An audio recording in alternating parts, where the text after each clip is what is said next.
ngayon po, Gov, no? Ngayon po na sinasabi namin sa inyo na ganito na po kalaki ang perang nailaan sa Bulacan para po sa flood control projects. Pero sabi ho ninyo, mas lumubha pa ang baha. Oo. Sa ngayon po na sitwasyon ninyo, kanino po ang sisi dito? Sa high tide? Well, hindi po sa ita. Actually, sa totoo lamang. Kaya nga po kaming tatlong governor, hindi po Kaya nga po kaming tatlong governor, meron po kaming ibinigay at pinanukalang project sa national government. Ito pong tinatawag na mega dike para mabawasan yung baha at yung high tide maharang. Okay. Yan po yan.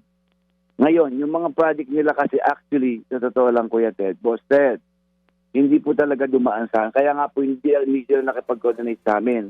Kaya nga po napilitan akong gumawa ng executive order para dumaan sila sa amin ngayon. At ngayon po,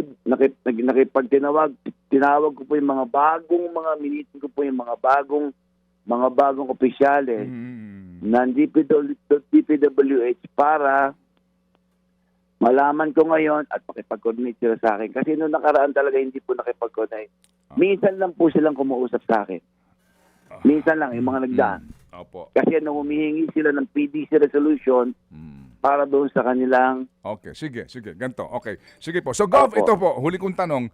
Sa inyo pong palagay, bakit kayo hindi pinapansin ng mga proponents ng mga proyektong ito? Bakit binabypass kayo ng DPWH? Bakit parang wala silang kinikilalang Governor Fernando dito po sa kanilang pinaggagawa at paglikha ng mga proyekto at pagpopondo ho dito na para bagang hindi kayo kasama? Tama ka ron, Boss Ted. Dapat bang gumawa pa ako ng executive order para kanya mapansin? Yung po tanong ko po sa inyo. Kasi protocol na po yan eh. Hindi po ba? Protocol yan, dapat malaman namin. Hindi, bakit nga po? Bakit? Sa inyong palagay, bakit para kayong non-entity? Para bagang hindi kayo kilala, para bagang wala kayong, alam niyo ho, yung para bagang hindi kayo gobernador, parang wala sa inyong kortesiya. Bakit po? Ang tanong ko, bakit ho ganun ang turing nila sa inyo, itong mga taong ito?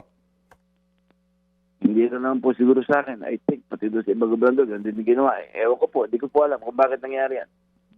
Hindi ko po ganun. Basta dapat, protocol po yun. Dapat dumaan sila. Kaya nga po, miniting ko sila ngayon. Sa mga bagong opisyalis na po ngayon sa Bulacan. Ngayon po nilang bagong ngayon. Na dapat makipag-coordinate sila sa akin.